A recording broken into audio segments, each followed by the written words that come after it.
Welcome to another episode of the Erectile Dysfunction Radio Podcast. Today, we're bringing you a pretty special episode. We're joined by a guest who is going to remain anonymous over this episode. He's here to tell his story of his experience of erectile dysfunction, some of the things that he has tried. We're going to learn about his personal story. I will be asking some questions to him to help clarify. Now, just a little bit of background. I have not spent very much time other than a basic introduction meeting this person. So this is pretty raw for both he and I. Hopefully this episode can give our listeners a little bit of an insight towards how a sex therapist may structure and think about approaching and helping men who are struggling with erectile dysfunction, among other sexual dysfunctions. So without further ado, I'm going to turn it over to our guest to tell us just a little bit about his story, and we'll get into things from there. So thank you very much for joining us. Thanks very much, Mark. Thanks for having me on. I've been listening to your podcast because of some of these things that have been going on with my life, relatively recent changes. So I'm happy to be on here, and thanks for the opportunity to participate, because I think you're providing a really important service and providing a lot of content that's been really helpful to a lot of people, especially myself. So a little bit about myself, and I'll tell you my story. So I'm 55 years old. I'm a professional. Highly educated. I'm very physically fit. I work out almost every day, very low body fat, in very good health. And basically what my story boils down to is I got out of a relationship a few years, about in last December. And in that relationship, we had an extremely healthy sexual relationship. It was a very intense, really good sex, if you might say, very frequent sex. I had no problem in the sack. I felt very manly, so to speak. And everything was pretty much, peachy and hunky-dory. But long story made short, it wasn't really a relationship that was going to work out with me, because I never fell in love with her, and this wasn't one of those kinds of relationships. And so we broke it off, and that was that. Fast forward to now, and so I met my new girlfriend about 3 months ago, and it was one of those kind of Hollywood movie moments when you meet, you just hit it off and you feel chemistry, and we felt this really incredible connection. And it turns out we live very close to each other, and all these interesting coincidences. We're at the same places in our life in terms of parenting and all that good stuff.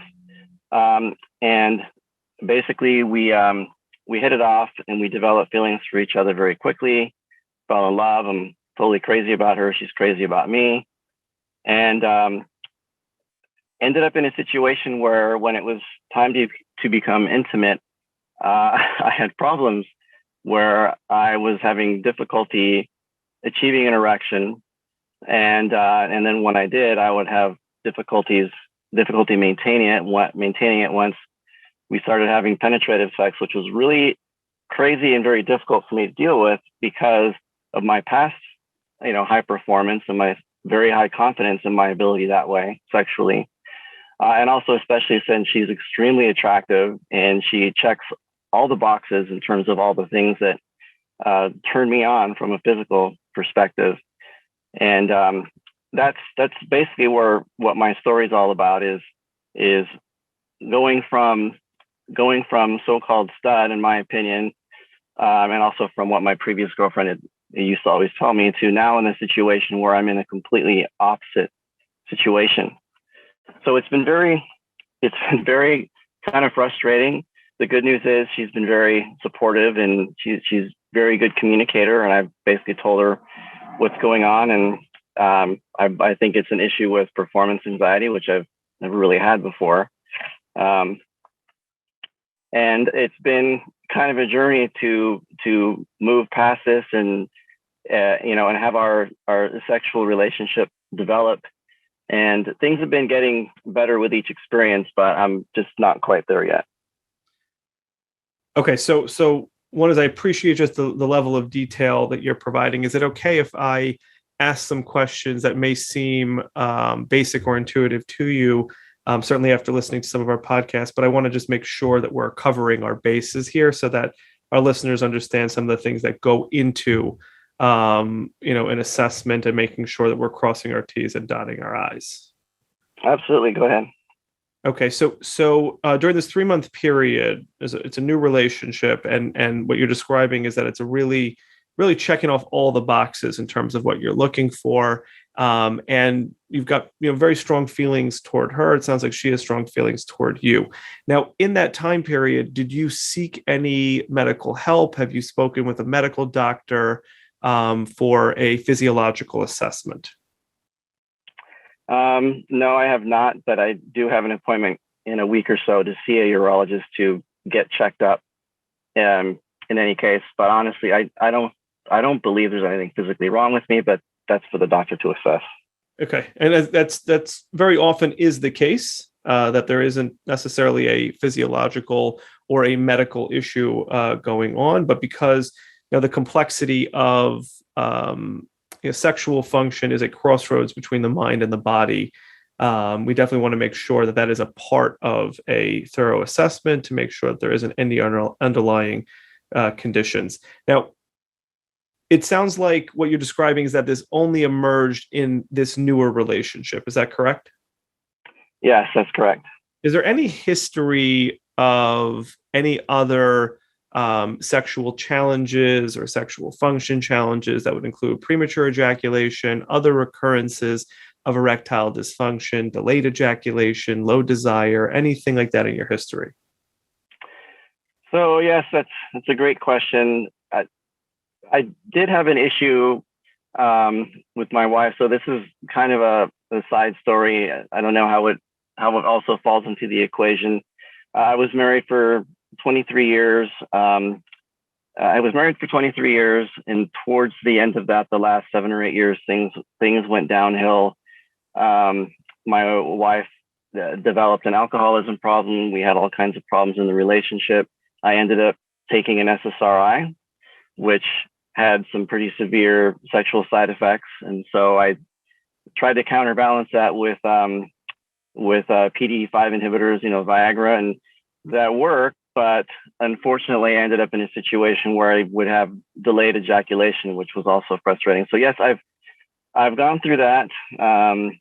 I've gone through some of these erectile dysfunction issues in the past. This was primarily because of a difficult relationship, and she eventually ended up taking her life, which created a whole new other set of problems for me and made me sort of emotionally unavailable for some time.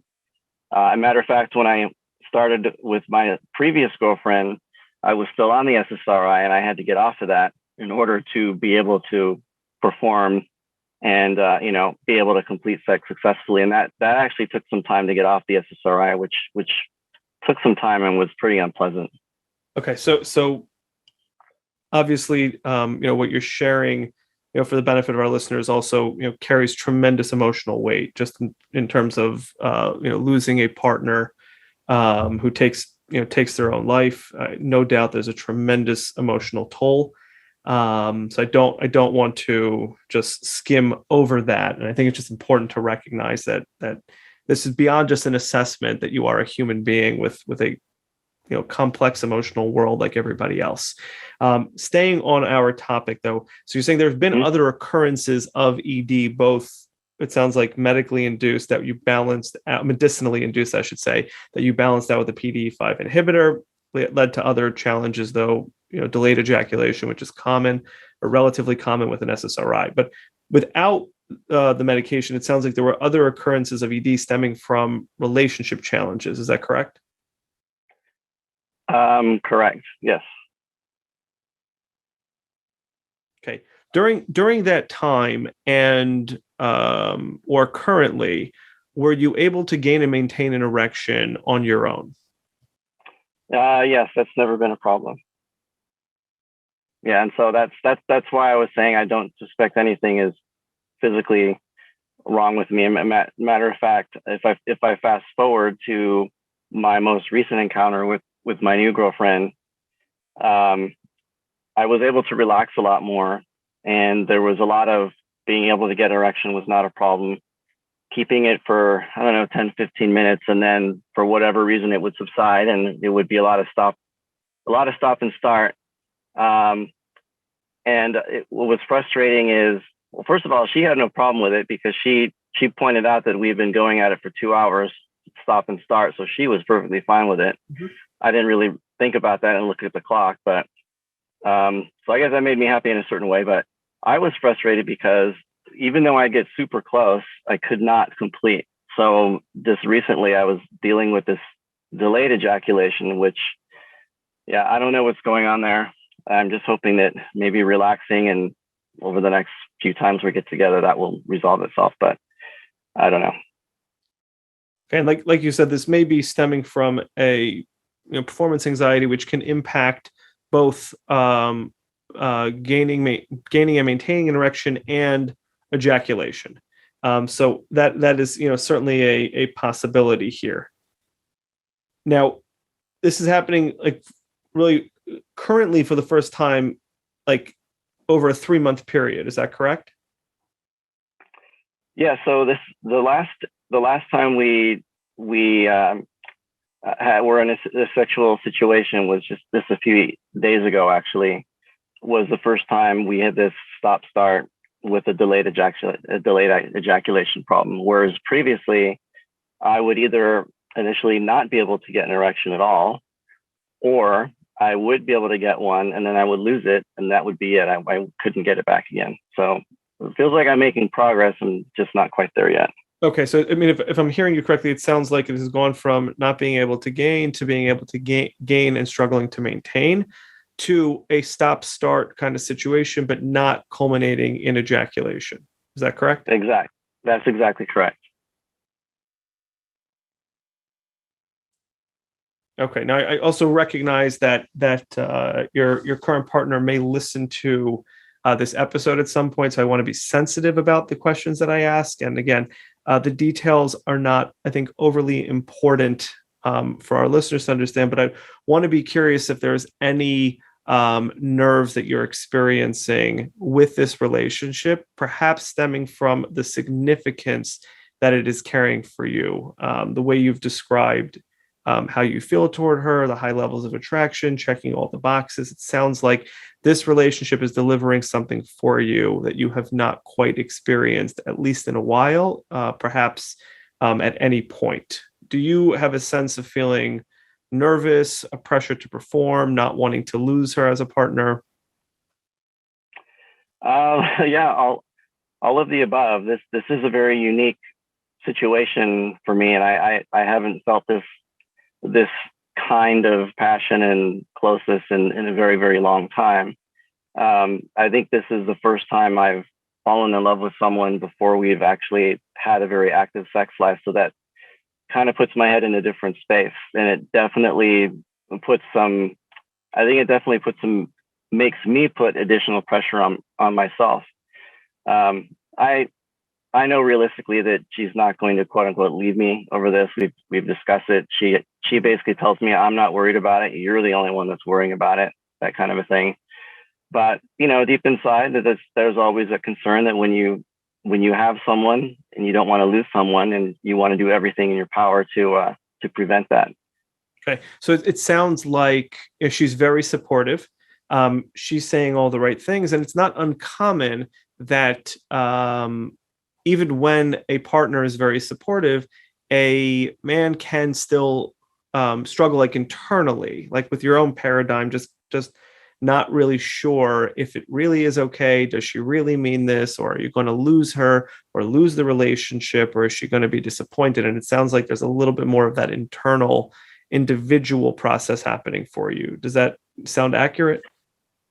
Yeah, that's accurate, because I understand. I've been around long enough. I've had enough experiences to know that nothing in life is guaranteed and nothing is absolute. So I don't take anything as 100% guaranteed. There's always a chance that something could happen.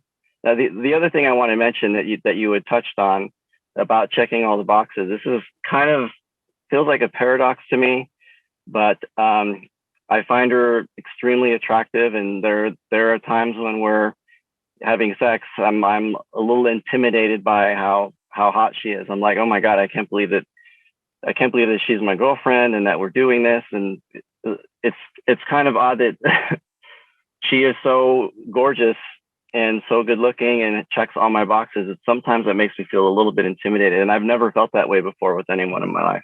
And I appreciate you calling it a paradox, because being so attracted to somebody, our intuition would tell us that should be delivering high levels of stimulation.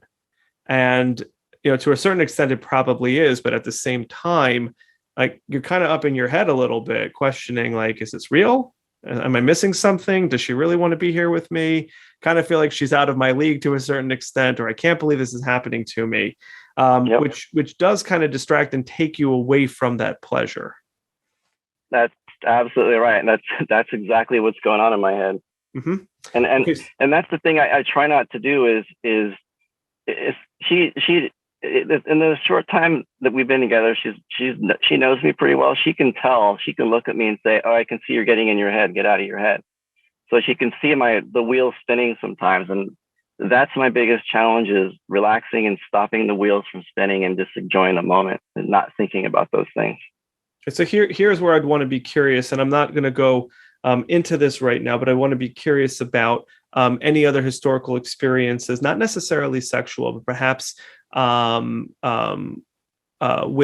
other female partners or female interests, where you kind of questioned your position in that relationship, or if you were worthy, or like experiences of intimidation, because I'd be curious where else that might be linked, in your paradigm, because there is something very paradoxical about landing in the dream relationship, feeling really excited, really happy about it, but also not being sure if this could really be something that you're worthy of, or feeling intimidated by your partner. So that would be one of the areas that I think would be worthwhile to take a closer look at. Of course, I'm not going to open that up for you.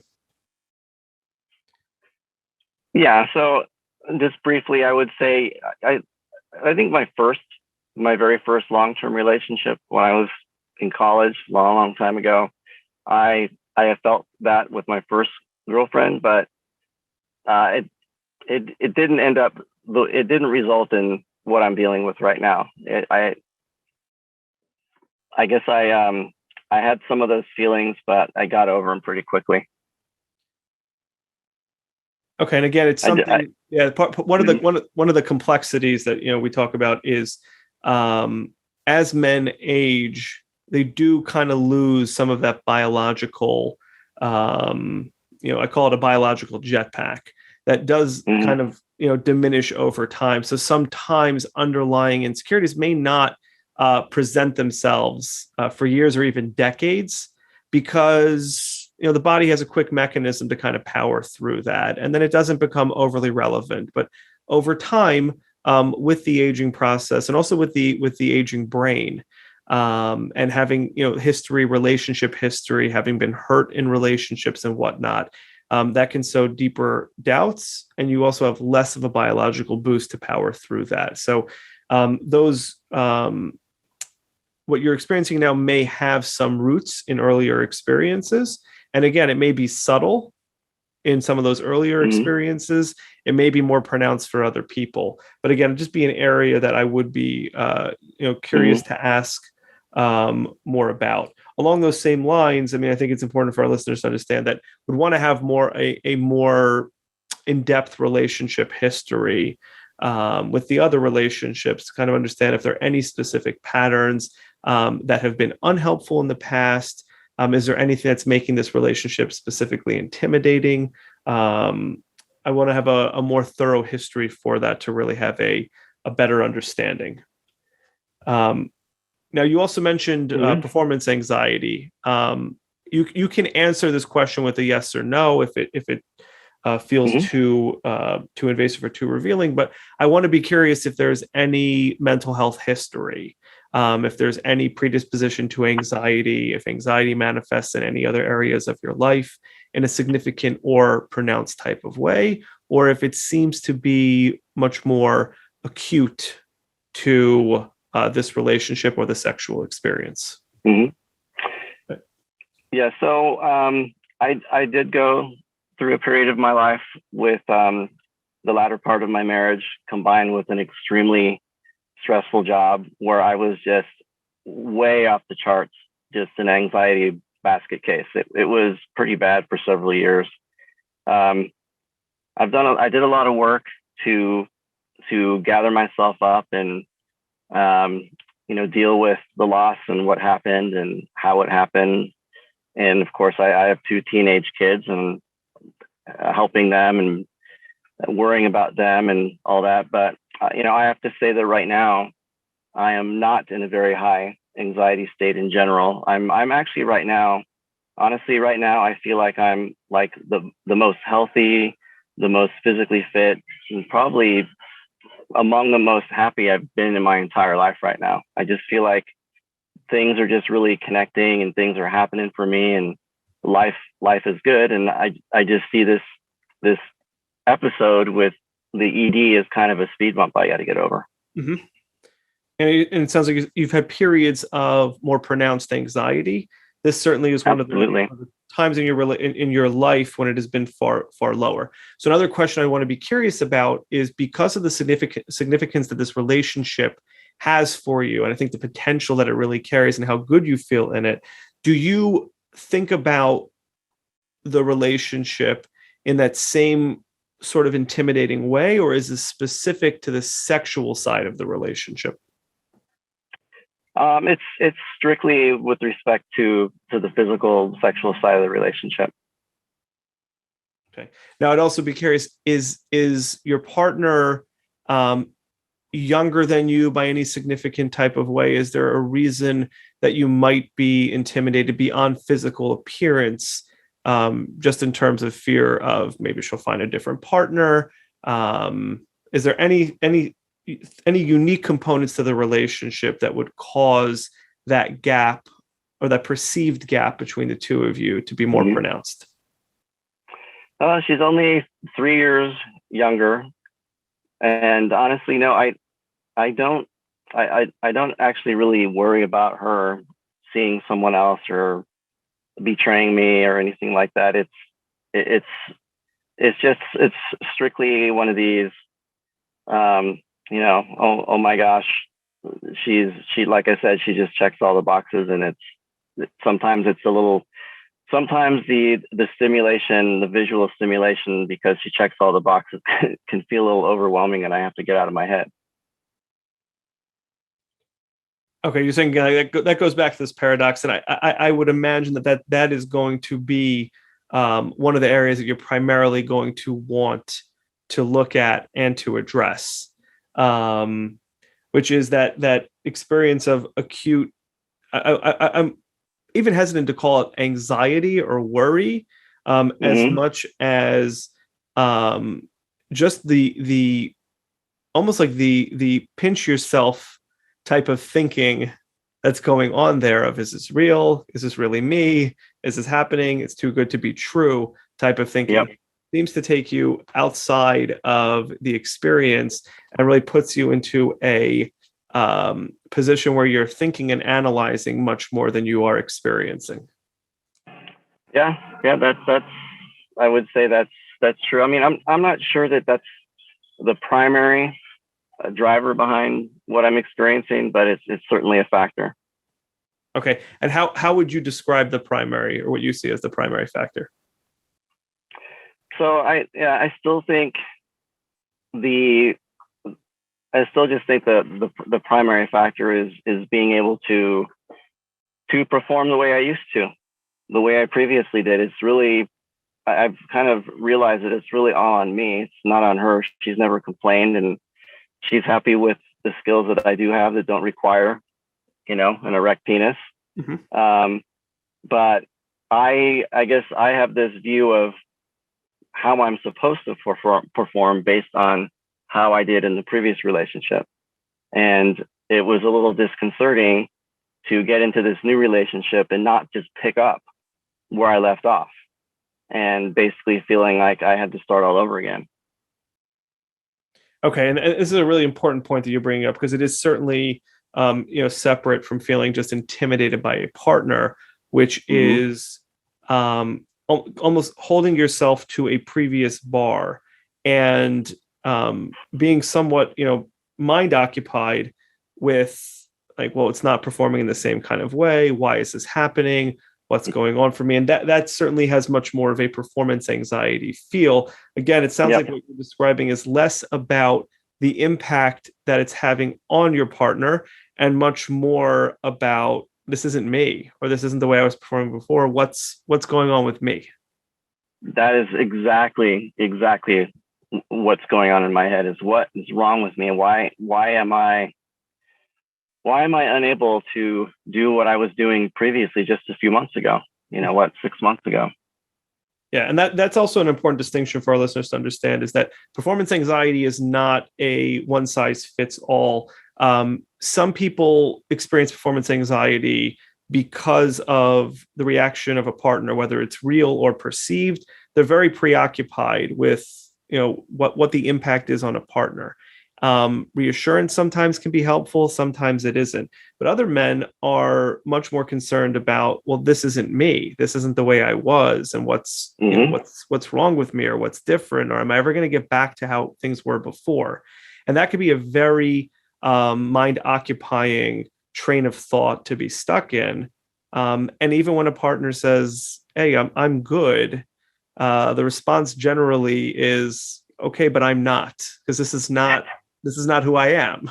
This is not what I'm used to. And I just want that old self back that, again, wasn't so long ago," right? Based on what you're sharing. And that could be troubling, and that could certainly be mind occupying. You are totally exactly spot on. You are exactly where my head is. That's exactly right.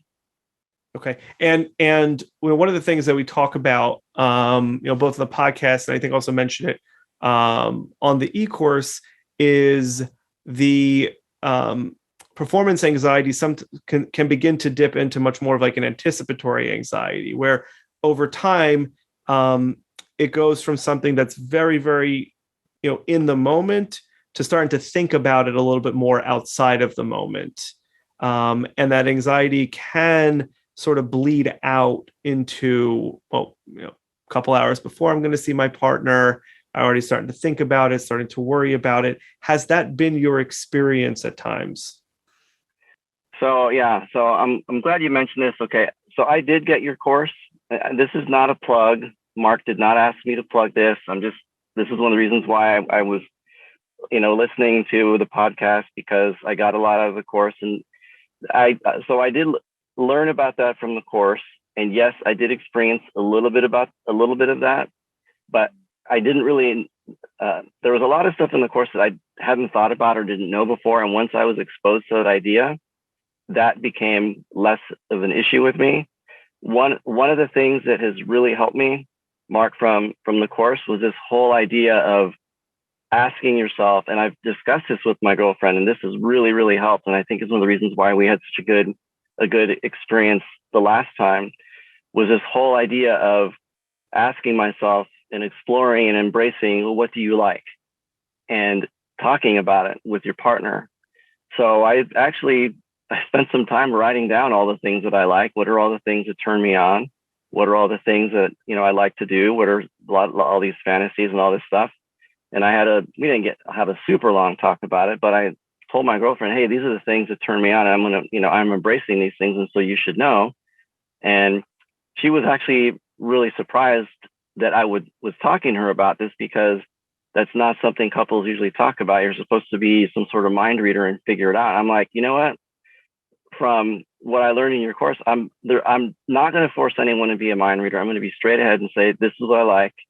And now she knows, and she's perfectly happy and willing to participate and, in those things that I like.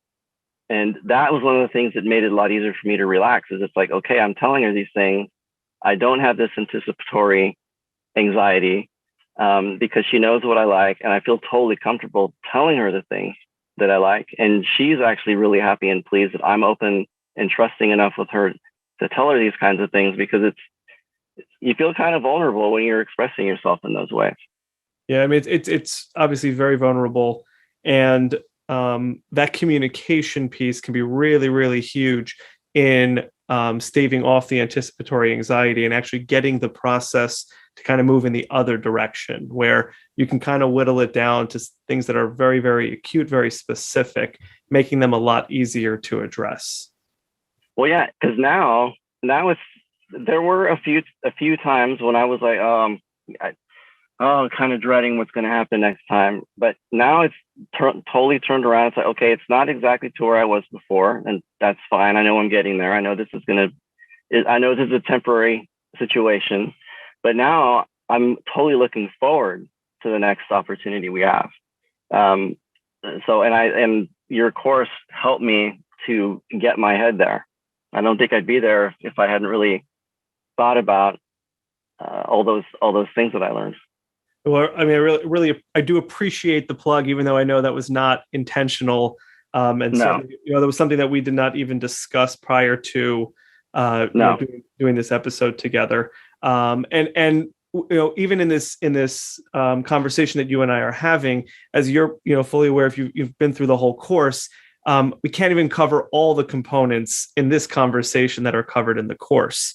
Right. There's just so many pieces and so many factors, but it sounds like getting a little bit more focus on the things that do work for you and pleasure has also been very helpful. I think, like you shared at the beginning of this conversation, things have been progressively like improving and getting better for you, which is certainly the direction that we want to see things going in. So it sounds like that you're really starting to do some of that work and starting to gain some momentum in the opposite direction. Is that how you've been feeling about this? Yes, totally. I'm super, super happy that things are moving in the right direction. I mean, obviously I'd like to be back in the saddle, so to speak, where I was performing the way I was before, but that's not reality. And I know I'll get there. I'm just happy that it's moving in that direction rather than going in the other direction, which would be devastating. Yeah, so I'm really glad to hear about that. And I know that we could talk, far longer about the details because this is so complex, but I greatly appreciate you coming onto this episode and, sharing elements of your experience. I think it's really going to help our listeners understand just how complex understanding these factors are and how challenging it can be to really get there. But once you do, and once you begin to implement some of these things, the direction of things like erectile dysfunction, other sexual function challenges really can turn around. So I appreciate you coming on, being vulnerable about your story, and I think our listeners are really going to benefit from this. Well, cool. Well, thanks for having me on. I really enjoyed it. Thank you.